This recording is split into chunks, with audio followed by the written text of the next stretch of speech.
All right, hello everyone. How's it going? Let me just fix the camera a little bit so you can just about see my double chin. That is the best camera angle where you can just about see the double chin. I want to say though, I find it amusing every time I put my camera on a side. Everyone is like, "Oh my God, V, you gained so much weight. Go work, you fat ass. Go work at the gym." And when I put the camera in the middle, people are like, "Wow, V, you lost weight. Congratulations. See, it's good you listened to me and went to the gym." Right. Brilliant day today. Absolutely brilliant. If you're on the Twitter and you look at what people like to call rich veins of salt. Let me show you an example. We're going to go through all of them, but you get these things that are circulating on the Twitter, right?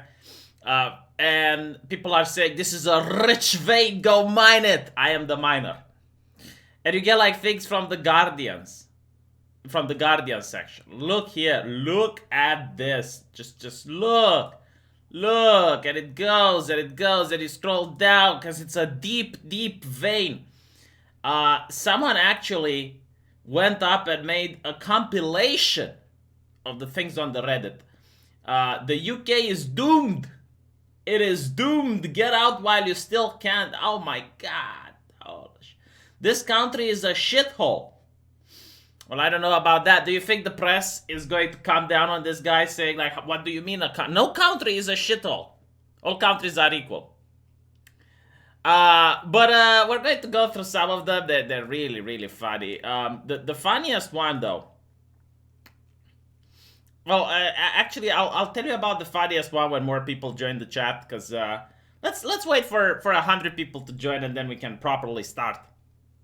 In the meantime, tell me how you guys have been doing. Yes, they are very salty because Boris have won, and I will explain why this is. It is incredibly amusing. The socialist sheep dream of salt. You know, it should have the one with Vegeta from Dragon Ball going like, "Does a socialist smell salt?" We got Trump and now Johnson. You're welcome, says Gvardik.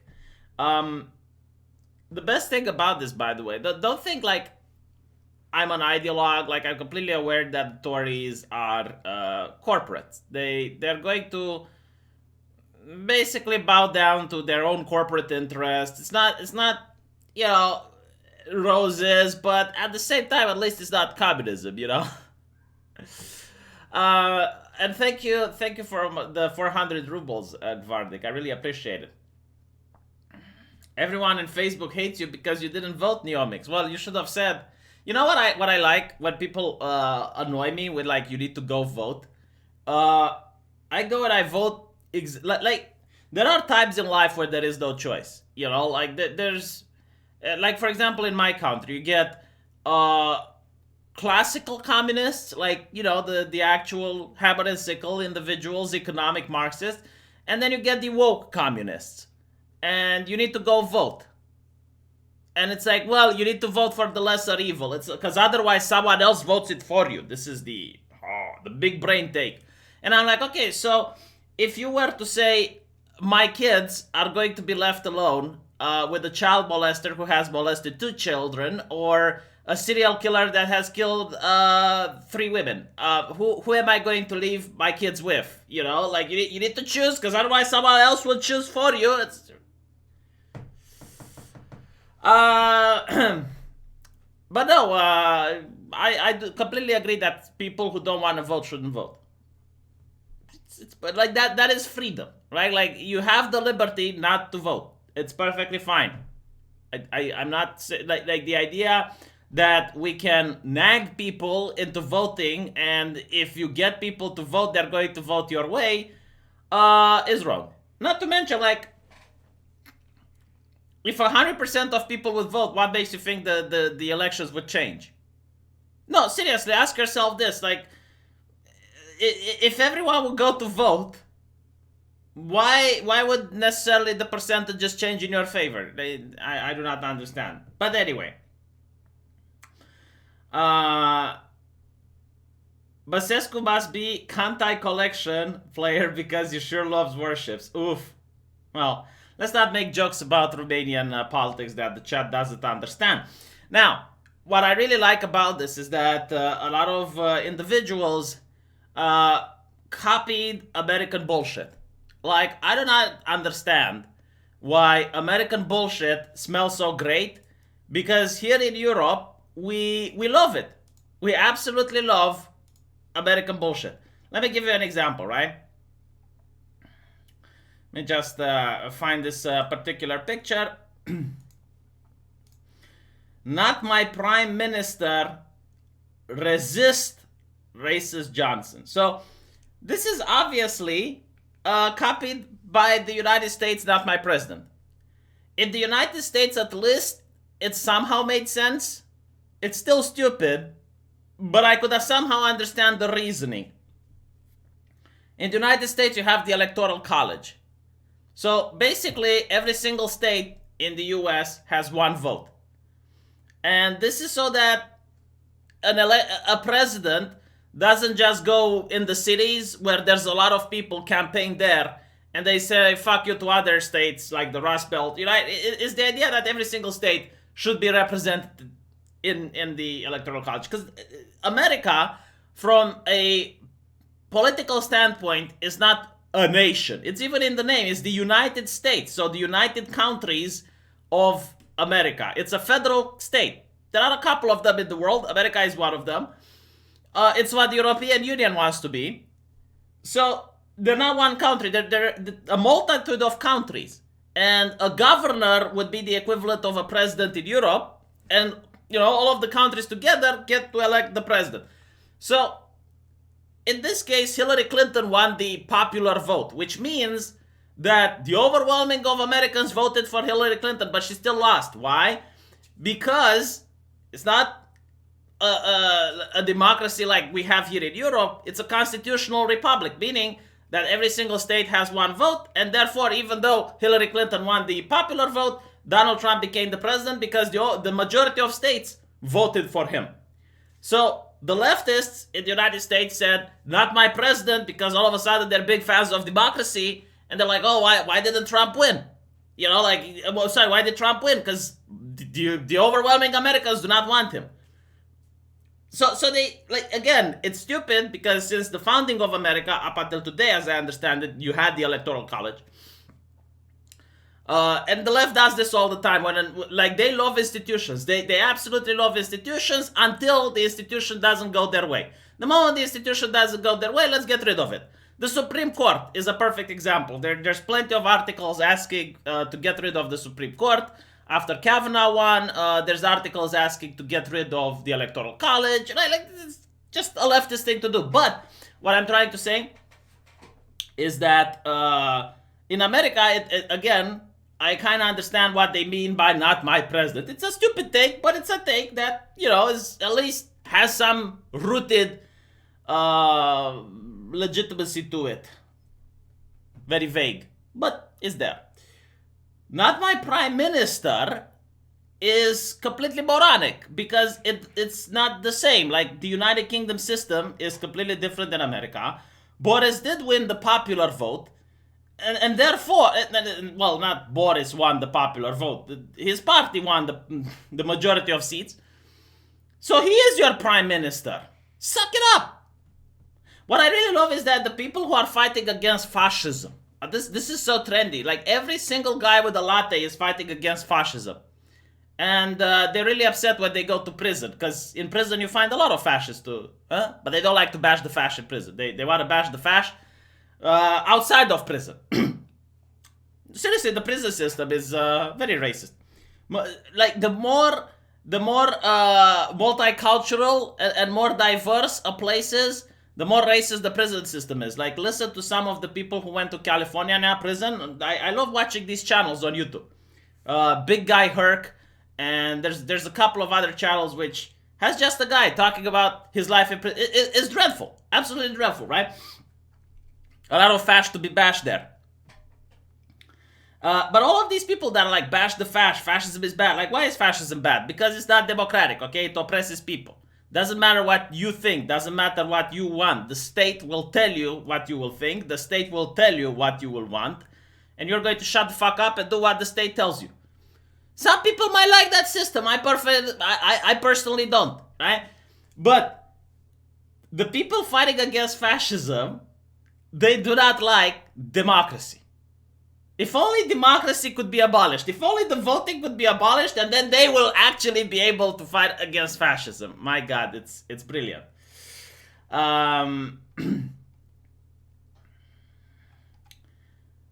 Too bad you weren't on Sargas Street. Glad that progressives got punched in the nose. I want to get drunk tonight and celebrate. What should I drink as an American tonight? Well, that's very interesting. You have people from the United States celebrating this. In my opinion, it's actually good that the English-speaking world is giving the middle finger to communism, because the English-speaking world is a cultural beacon to the rest of the West. Like, people in Romania are listening to American music.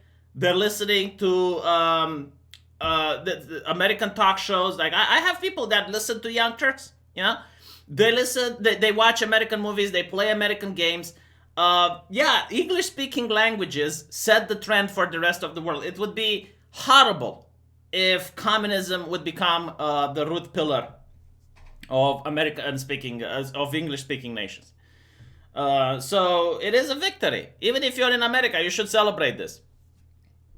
Not to mention, the European Union seems to be more and more distant towards the United States, and having European allies like the United Kingdom is actually a good thing. It's good for your economy, if nothing else.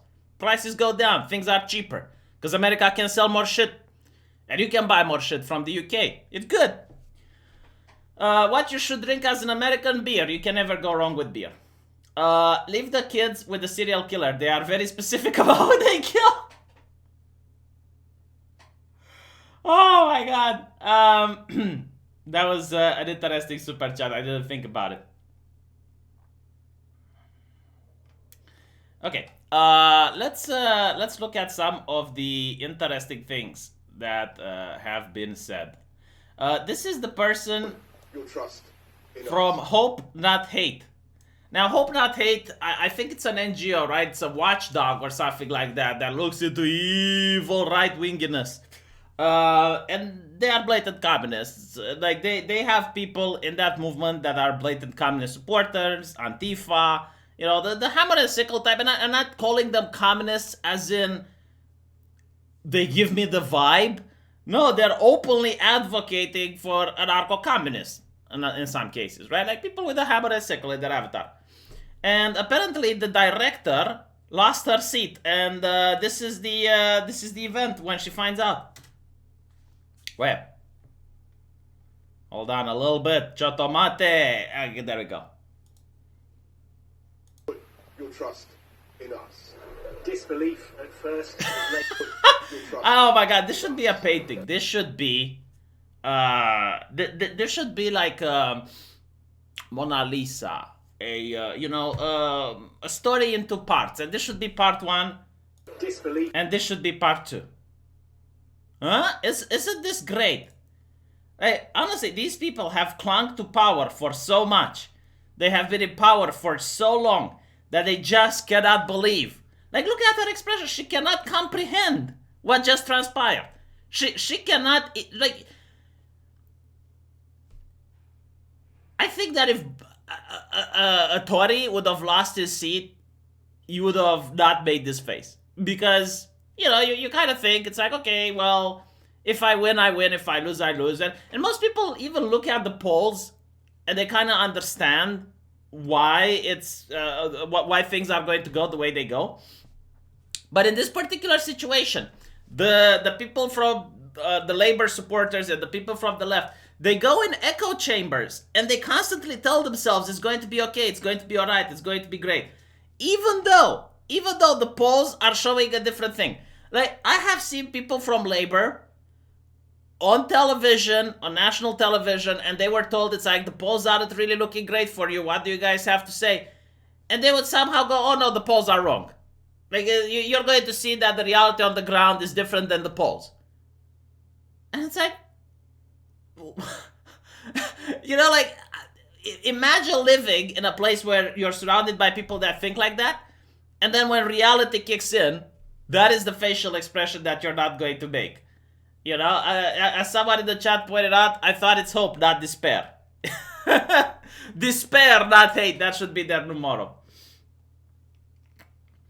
2016 polls were very wrong. Yeah, but if you're talking about the United States, you kind of understand the political bias that went into those polls.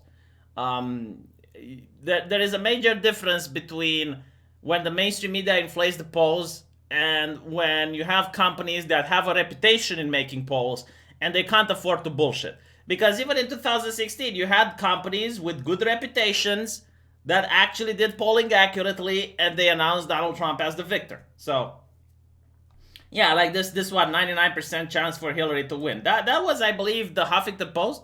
I might be mistaken. Or the Washington Post.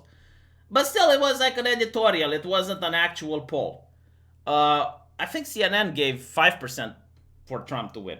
No, but actual companies that do polling, they can't afford to throw away their integrity in one general election.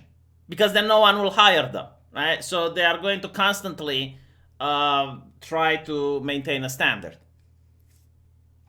But anyway, let's go to some of the salt here. Fuck, what is wrong with this country?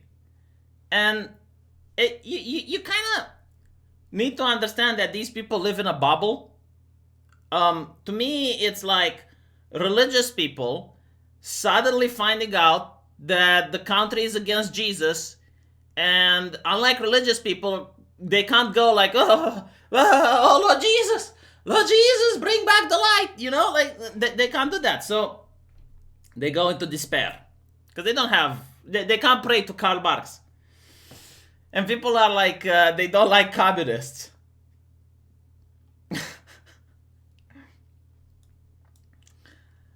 James cleverly says he detected fury in labor heartlands. Now I ask why.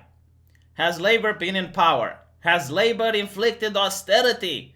Has labor cut the budgets of police, prison service, fire brigade, ambulance service? Has labor closed your fitness center, your library, your school? I am so sorry to say, but what a bunch of idiots you are. Okay, so really big disrespect towards your own voters, I guess, because it's other labor people that he's upset at, which have different reasons of changing the vote. But has labor inflicted austerity? I mean, their entire program was to raise taxes. So what is the difference between austerity and raising taxes? No, seriously, like what is austerity? Austerity is if I work for the government, 25% of my wage gets cut. Horrible. Raising taxes. I make the same amount of money, taxes go up by 25%. What? How is it different? Has labor been in power? Yeah. What are they like? The way I like to say it is that Boris Johnson didn't lie. He promised people Brexit. Parliament decided to block his promise, and the people fired the parliament. Yeah, Labour was in power de facto the moment they were blocking Boris from achieving what he wanted to do with Brexit. And they were constantly strong-arming and forcing him in order to not do the will of the people and do what the Remainers wanted. So that's what you get. The people fire the parliament. Like, go on, Boris. Do your thing. Has Labour cut the budgets of police, prison service, fire brigade, ambulance service? Well, you look into London, which I guess is the heart of progressiveness in the United Kingdom. And you see millions of dollars being spent on a frivolous online hate group policing unit, where I think it was a couple of millions of pounds that were spent in just making police officers go around to see if there's any hatred online. And in 1 year, they managed to catch 3, maybe 4 individuals. So maybe they're not cutting budgets, but they're certainly wasting money. Like, would that not be considered a waste? Or when the government spends millions of dollars to raise LGBT awareness or something, really noble causes, absolutely noble. Who can disagree with that? But is there ever a referendum? Sorry, is there ever a study to show? All right, the government spent £5 billion to lower LGBT hate crime. How much percentage of the crimes have been lowered? Because the media keeps telling me there's an epidemic and the government keeps throwing money into activists. So is it working? Because if not, maybe they shouldn't throw money into activists. Maybe they should try other activists. Maybe. I don't know. I'm just saying. Maybe they should throw some money to some Muslim cultural centers or something, because I understand Muslims are very progressive and they're, maybe they have the solution to the LGBT question. In Britain, I don't know, in the Middle East, they don't seem to have the answer. But maybe in Britain, they will come with a different one and lower the statistics of hate crimes and whatnot, because they're very peace-loving people. They do have the religion of peace, after all. Has Labor closed your fitness center, your library, your school? Are there no private fitness centers? Are there no private libraries? Are there no private schools? Like, this is what I do not understand with these people, and you can't get it through to them. Like, they literally just do not understand this concept. If I have a fitness center, the normal way is that I go to the fitness center, I take my money from my wallet, and I pay to the guy to get a 1 month subscription. And the guy takes my money, and we have the business, right? Communists don't think like that. Communists think that this is a wrong way of approaching things. They think that I should take my money, give it to the government, then the government pays for my fitness center, and then I can go to my fitness center, and they call that free, even though I still pay money to the government. How does that make sense? Can anyone explain to me? And by the way, this is trickle-down welfare, because what ends up happening is when I pay the government, the person collecting the taxes, the infrastructure, all the people that the money passes through have wages to be paid, and from my money, all that trickles down. Isn't it more simple to just pay the guy at my fitness center? Am I not making sense here? Am I like, is this some sort of ideology that I'm coming with on the spot right now? Who the fuck goes to a library anymore? I'm curious, in the digital age. Who? And then he's like, people are a bunch of idiots. Yes, blame the voters. Oh my god. I finished my chemical engineer this year. Was going to stay in the UK, but fuck this place. My girlfriend is Canadian, so I'm gone. Fuck this country I love so much. You know what's really funny? I have seen so many, and I'm not kidding, like this is weird at one point. And I think the reason is that they have this leftist culture where they just copy one another. Like, there is very little room for independent thought. So what they do is, like, if someone says something that's a zinger, you're going to see a lot of them just copy it. And what I mean by this is that they constantly talk about going to Canada. Like, for some reason, the biggest issue they have with Labour losing is that they're going to leave the UK now. They're going to leave the EU now.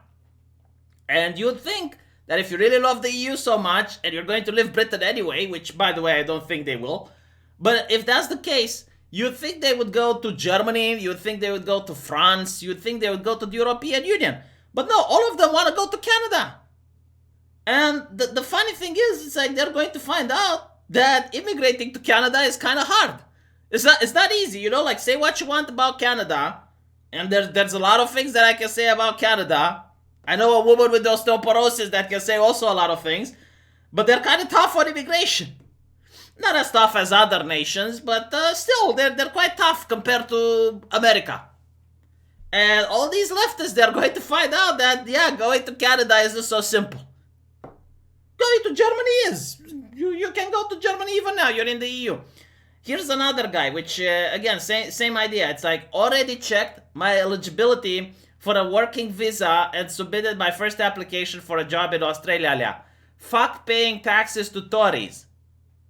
So my friend here from Freedom Alternative says, interesting. So it's okay for Australia to have a point-based immigration system, but not for the UK. Oh my god. It is fascinating.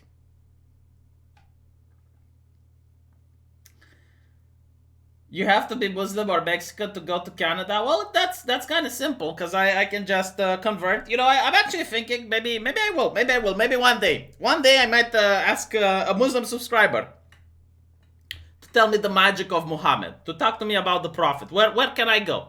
You know, if people don't respect me for being an atheist, they should fear me as a Muslim. And I'm not saying like fear as in the fact that I would do violence. No, heaven forbid. But there would be Islamic organizations that would be willing to defend me. You know, if someone strikes me the wrong way, insults me in a way that I don't like, it's like, well, you're Islamophobic. Take that. 5 holy damage. You know, it does like five psychic damage to the progressive individual. I don't know if I need to grow a beard or not. Is that something that I need to do? Huh? Growing a beard, is that mandatory or? Maybe like the denomination that I will pick is important. Can I be a Kurd? Or no, those are communists. There are some Druid Muslims out there. Some Muslims that are in tune with nature and shit. Let me check. Like maybe that's what I'm going to become. Islam, nature. Let me see if I can find. Nature. There's like this sect of Islam that is actually peaceful, like they don't do violence and they're in tune with nature and stuff. They're not that many, but they exist.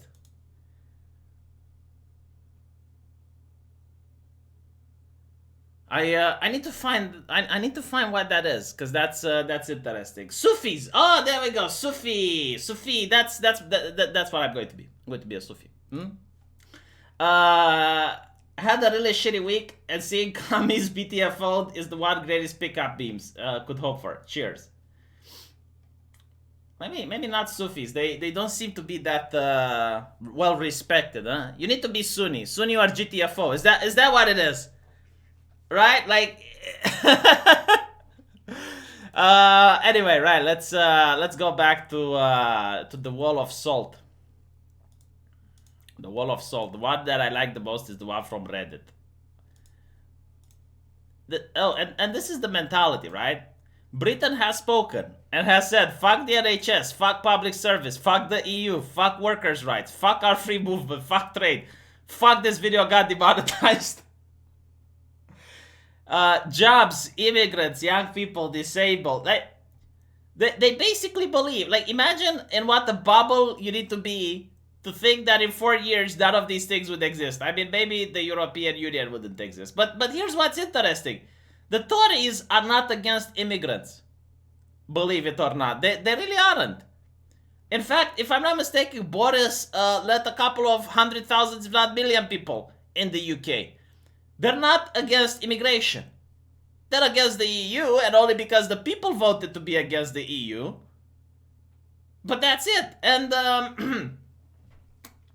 what I really hate is this, the NHS. Like, let me show you something which is really annoying. There's this viral video going around.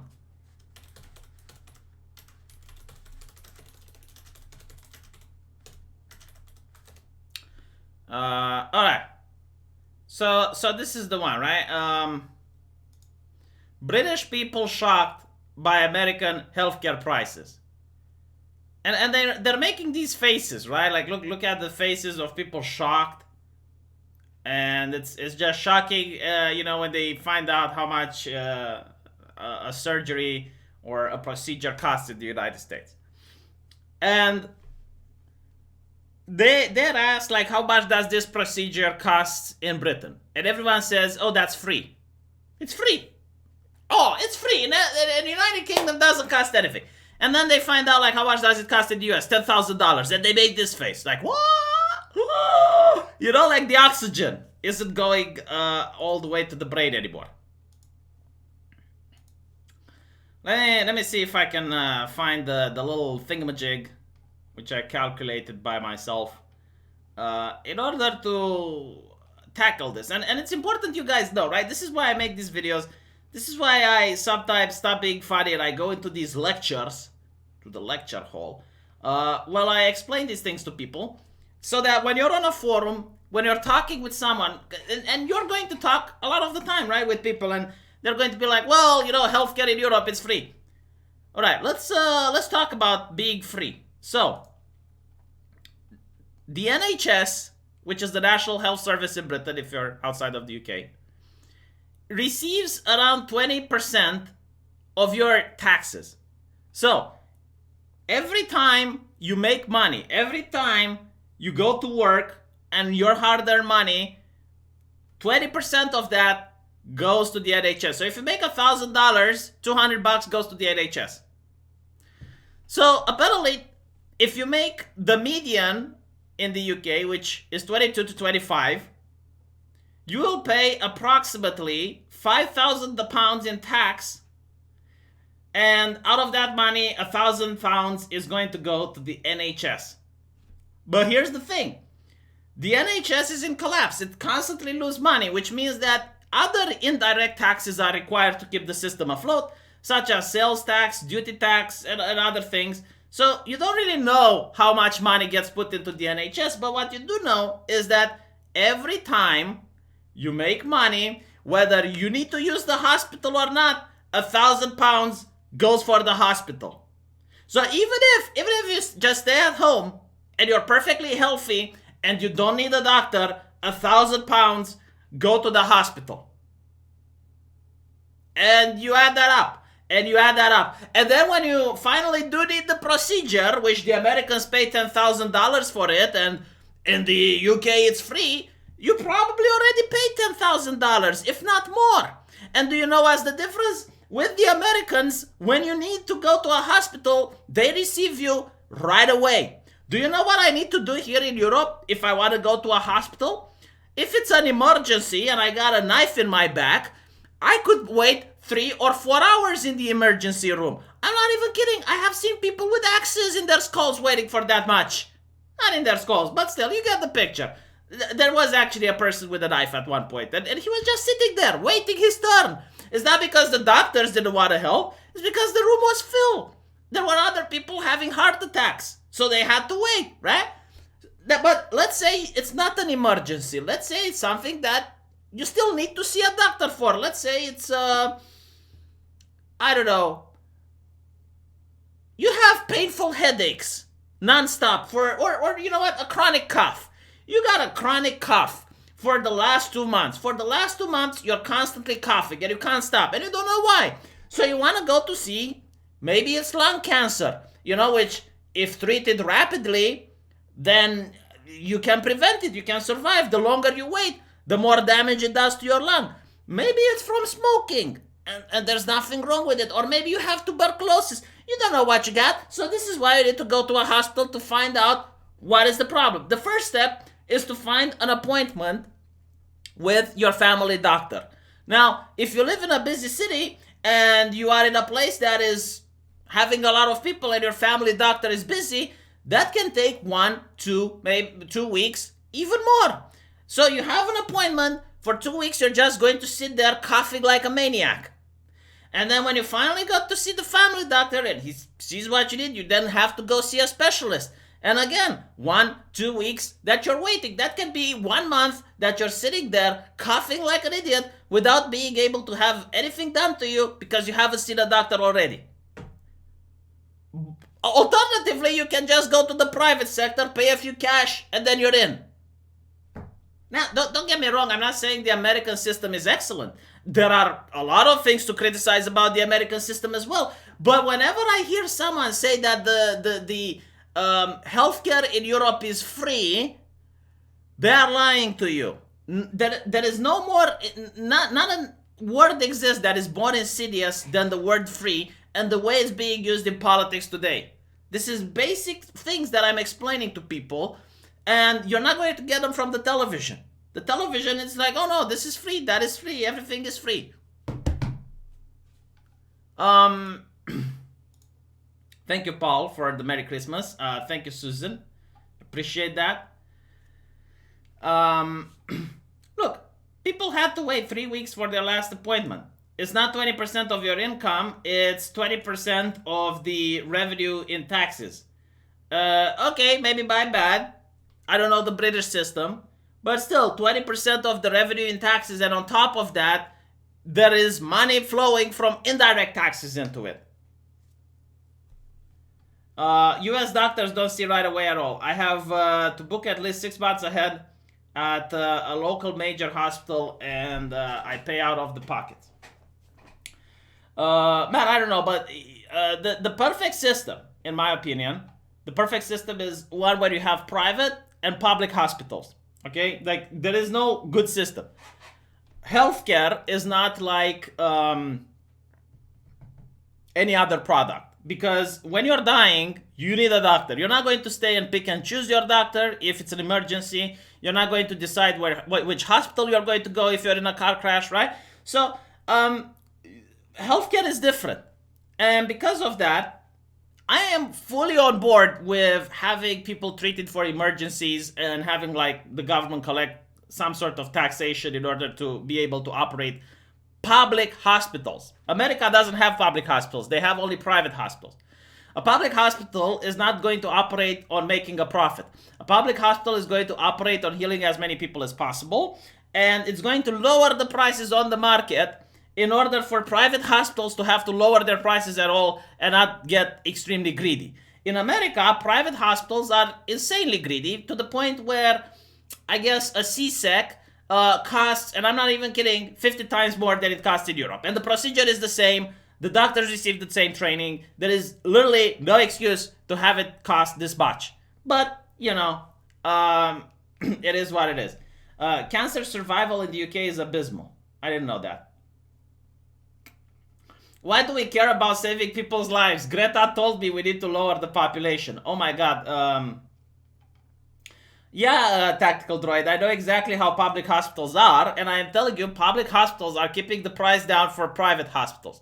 So when you go to a private hospital, the reason you pay here in Romania $100 for an X-ray is that, and you're not paying what an American would pay, is because public hospitals are keeping the prices down. But anyway, right, let me show you the biggest trolling that Donald Trump gave to Greta. Now, the thing with Donald Trump is that he really knows that there's a lot of people which are despising him. They hate him, like they really do. And he knows how to rustle these people's jimmies. Like he is an expert in trolling. So you have The Guardian, which went with this particular picture of Greta. It's quite funny because I have been watching the news constantly, and usually they use this picture, right? Or another picture where she looks concerned or upset. It's usually these pictures that they use. And I see The Guardian and I see this particular picture that they have chosen. And I'm like, what? What article can this be about? And you see Donald Trump saying, so ridiculous, Greta must work on her anger management problem, then go to a good old-fashioned movie with a friend. Chill, Greta, chill. And this upset a lot of people. It's upset a lot of people, and apparently it's sexist, it's ableist, and Donald Trump is also jealous of Greta Thunberg. Why is Donald Trump jealous of Greta Thunberg, I wonder? I thought that her childhood was stolen from her, but no, he is very... and what does this have to do with sexism, you would wonder? It's like, no, like, legitimately, you know, these are the pictures that the media have chosen to talk about. Like, look, all of these results are from I24 News, ABC Net. These are mainstream media outlets that decided to use this thumbnail and present this little girl to the world. Why am I even calling her little girl? She's 16, for the love of God. This teenager to the world with these facial expressions, and then it's yeah, she's angry, and the media is like, oh no, that's sexist. The only thing you can say is that Donald Trump might be a hypocrite because he's angry as well. Like, there are a lot of I guess pictures with Donald Trump angry. Like, let me find them. You know, you get pictures like this with Donald Trump where, you know, it doesn't seem very calm. Doesn't seem very, you know. But so you could make the argument that's like, well, Trump is angry as well. But I like, just because a doctor smokes doesn't mean he can't tell a patient to stop smoking, you know. But no, that was like a major troll. And yes, Donald Trump is jealous. Rally cover Antifa going wild in London. Police had to smack some of them around. I haven't seen that. I have not seen that. Yeah, no, like, leftists cannot make counter arguments. They need to hire me. I would definitely make really good leftist propaganda. Like, throughout communism in my country, as I mentioned before, their propaganda was top notch. They were making really good propaganda. I'm not even making fun of them. And it turns out after the revolution that the person responsible for making communist propaganda was an anti-communist. Like, he hated communism, but it was his job to make propaganda. He made good thing, you know. Just right. So this is from Reddit. People say, I feel physically sick. This one is really bizarre. Okay, this one is very weird. This one right here. Huh? Am I touching the correct one? I think I am. Me mom came into me room to bring me a plate of bangers and mash, and I screamed at the old girl and knocked it right straight out of her hand. She started yelling and swearing at me, and I slammed the door on her. I am gutted right down to me hobnails now, and I don't know what to do. I didn't mean to do that to me mom, but I am flat knackered from the results tonight. I feel like me guts about to burst. Why in the proper fuck is the old boy losing?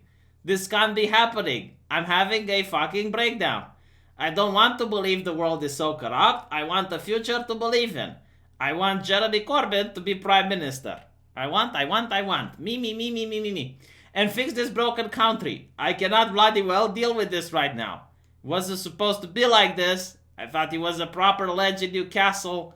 This is so fucked. Now, to be honest, you know, it's kind of hard to tell if these are legit or sarcastic. And I guess like the reason it's hard to tell is why this is kind of sad. Corbyn experiment has gone badly. Same, to be honest. 3 cups of tea, and I am so anxious about the future of this country. Young people let a bunch of old boomers outvote them once again. It's really interesting, the absolute hatred the progressives in the United Kingdom have towards old people. It's just in UK, by the way. I haven't seen that anywhere else. But the UK has its own progressive spin. And fuck the old is definitely something they're going with it. Very disgusting, by the way. Horrible. Fuck it. First thing tomorrow, I'm getting my kilt filtered and moving north of the border. I think it's going to be worse than the exit poll. This is depressing. Time to get naked and cry. Why do they feel the need to get naked? Is it like trying to go back to the place where they were at the mother's bosom? Why the need to get, like, why can't you cry while fully clothed? American here. Appears the global nightmare will be lasting a bit long. Capitalism, the global nightmare. Hard liquor and eating prosciutto straight from the packet. This country doesn't give a shit about the environment. See, this is something that really pisses me off. This is something that genuinely annoys me. So,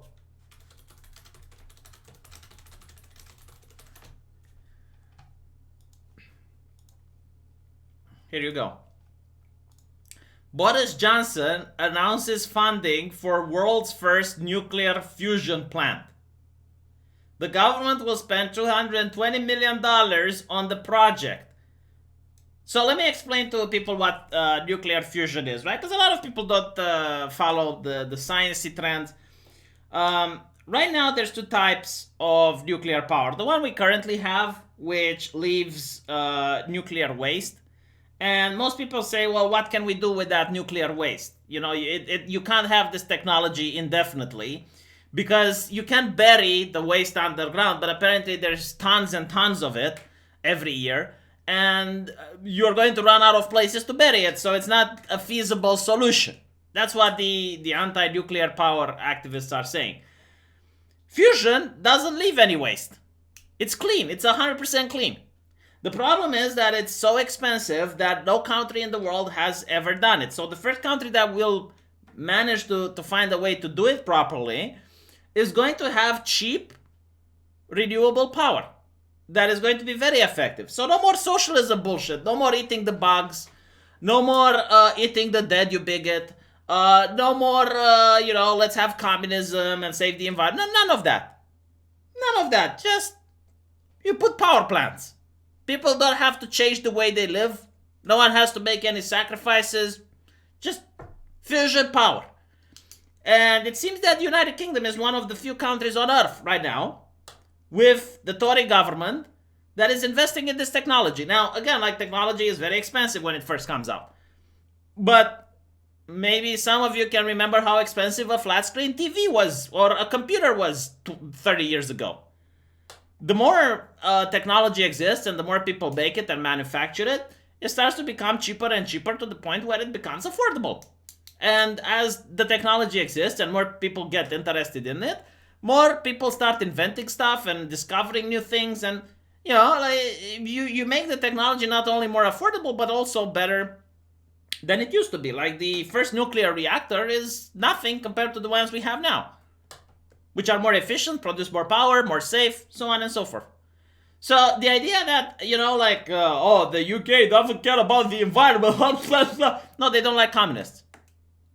People are starting to notice the trend. It's like, oh, I care about the environment. Oh, I care about the environment too. Oh, let's start communism. What? That's pretty much what it is.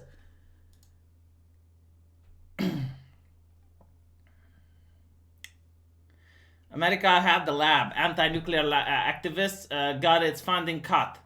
The commercial reactors are decades behind, just need upgrading. Yeah, no, seriously, it is absolutely funny to see the Greens in Germany, the Greens that managed to win the election in the European Union. They hate nuclear energy. So people are very skeptical. It's like, do you really want affordable energy or do you just want to control people and tax people and gain more power to the government? We can power the UK with all the leftist salt. I'd rather have more Romanians here than Romanians. Man, I love the United Kingdom. These people are just unaware of how amazing they have it. No, seriously, in my opinion, the UK is one of the best nations in the world. You're surrounded by an ocean. You can trade with the rest of the world. You manage to preserve your culture to the point where London looks like this really nice Victorian city. It's almost like going back to history as you travel through those streets. You have so much. I can't stress just how much the people from the UK have. And it's painful to see that people don't appreciate that. Why do you think the rest of the world wants to immigrate there? Why do you think people want to move to Britain? Not to mention, you speak an international language. You as a British person can go anywhere you want in Europe and people will understand you. You come to Romania, people here understand that there's beggars that speak English. It's really upsetting, I guess, in a way. Because it's like being a poor person that doesn't have a car and seeing a person with a car that is dissatisfied with the car he has. And it's like, well, give it to me for fuck's sakes, Tactical Droid says, I have lived in London. It is an absolute cosmopolitan hellscape. London is a very interesting city. Why I find London interesting is that its budget towards the government, the money it produces for the country, is more than any three other British cities put together. So it makes a lot of money. But London is also a tourist city. There's very few of them in the world, but what it is, it's not a good place to live in. but it's a great place to visit. Like if you're a tourist and you want to go to London in order to travel there, it's amazing because you got like all these different cultures. Like you have this little Chinatown, you got like this Middle Eastern area, you got this Hindi sector.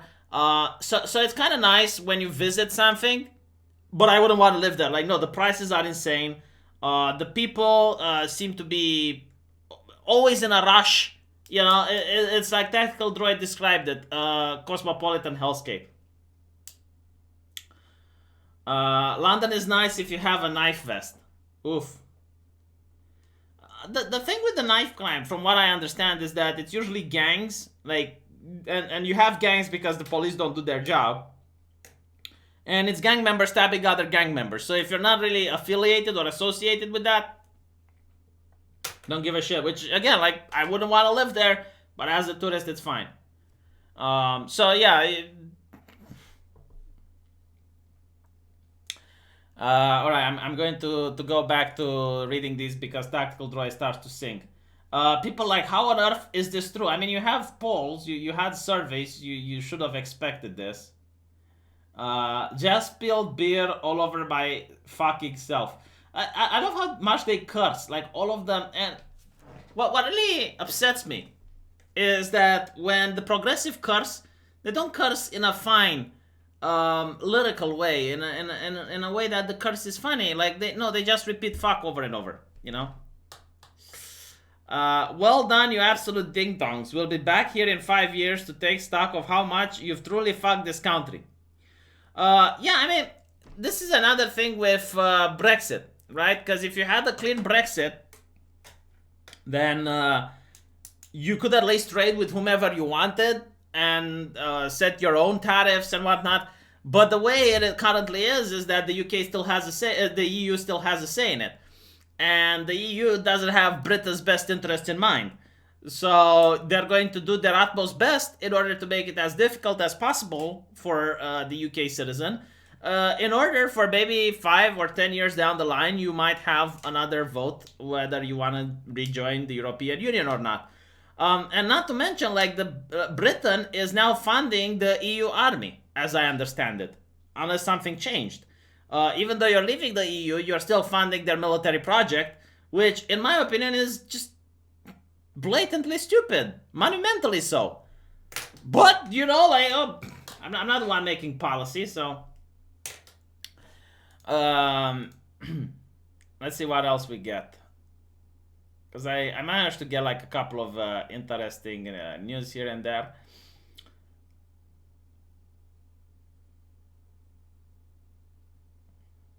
Oh yeah. This one piqued my interest. This one is something that I found quite peculiar.